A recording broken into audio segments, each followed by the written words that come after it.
Listening Library presents Bread and Roses, Too by Katherine Paterson. Read for you by Lorna Raver. This was more than a union. It was a crusade for a united people, for bread and roses. Elizabeth Gurley Flynn, The Rebel Girl, an Autobiography. Chapter 1. Shoe Girl. The tenements loomed toward the sky on either side of the alley like glowering giants, but they'd keep the wind off. There was plenty of trash in the narrow space between them. It stank to high heaven, but then so did he. He began to burrow into the heap like a rat.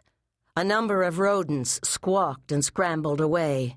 Hell's bells! He hoped they wouldn't bite him while he was asleep. Rat bites hurt like fury. For a moment he stopped digging, but the freezing air drove him farther in. He tried to warm himself by cursing his pa. The words inside his head were hot as flaming Hades, but they didn't fool his hands and feet, which ached from the cold. He'd heard of people freezing to death in their sleep. It happened to drunks all the time. He sometimes wished it would happen to his pa, although he knew it was wicked to wish your own pa dead. But how could Jake be expected to care whether the brute lived or died? The man did nothing but beat him. Dead, he wouldn't beat me, or steal all my pay for drink, and then beat me for not earning more. He was keeping himself agitated, if not warm, with hateful thoughts of the old man, when he heard light footsteps close by.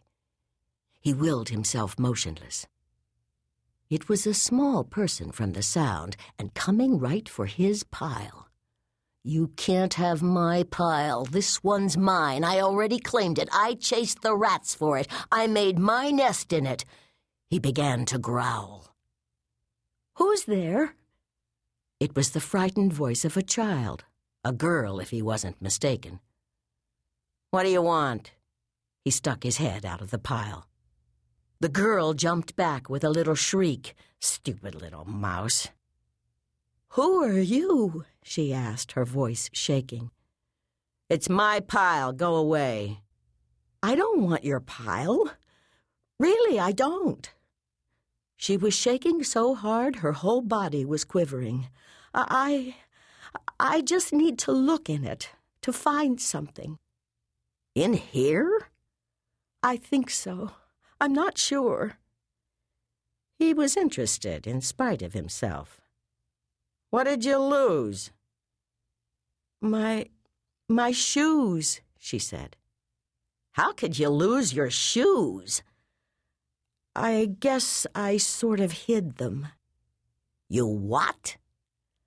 "I know," she said. He could tell she was about to bawl. "It was stupid. I really need new ones, but Mama said Anna had to stand up all day on the line, and she needed shoes worse than me. I thought if I lost mine, it was stupid, I know." She began to cry in earnest. Okay, which pile?" He stood up, old bottles, cans, and papers cascading from his shoulders.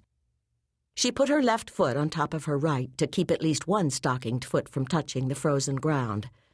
"You smell awful," she said. "Shut up. You want help or not?" "Please," she said. "I'm sorry." They dug about in the dark. At length, Jake found the first shoe, and then the girl found the other. She nodded gratefully, slipped them on her feet, and bent over to tie what was left of the laces. "You didn't lose them so good." "No. I guess I knew all along I'd have to find them." She gave a little sigh. "But thank you." She was very polite. He figured she went to school, even in shoes that were more holes than leather. "You can't sleep in a garbage heap," she said. "And why not?" "You'll freeze to death is why." Somehow, with her shoes found, she didn't seem like a scared mouse after all. "I'd done it before. Besides, where else am I gonna go?" "You might. You can sleep in our kitchen." She blurted the words out and then put her hand quickly to her mouth. "Your folks might notice," he said. "Besides, I stink. You said so." "We all stink."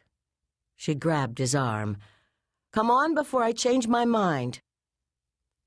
They went in the alley door of one of the buildings and climbed to the 3rd floor.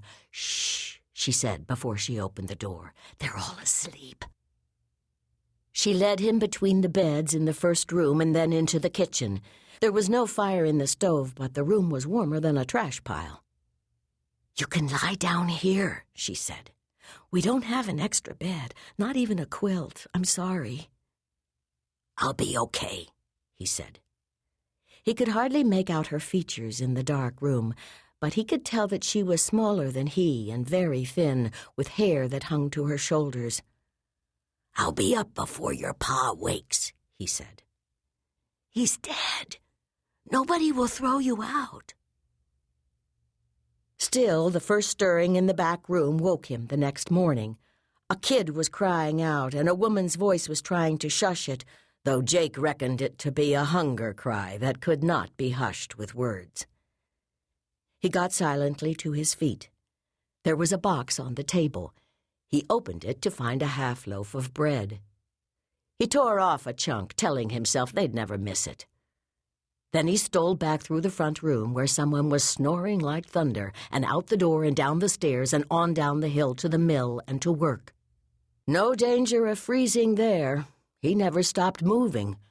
Why, even on these frigid winter mornings, he was sweating like a pig by 10 o'clock.